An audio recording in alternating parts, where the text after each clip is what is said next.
Today's video is sponsored by the people we are not allowed to support. Open your clip in the Fusion page, and add a merge node. Change the apply mode to screen. Bring a mirror node in empty space, connect your clip to this, and drag it to the left viewer. Change the mirror placement to rosette, and adjust the sliders to your liking. Add an ellipse mask to this, check the invert box, and increase the soft edge slider to your liking. Connect it to the merge as a foreground. Select the merge node, and add a lens distortion node.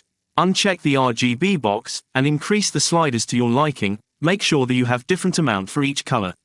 Right-click to the position value, and select to modify it with the XY path.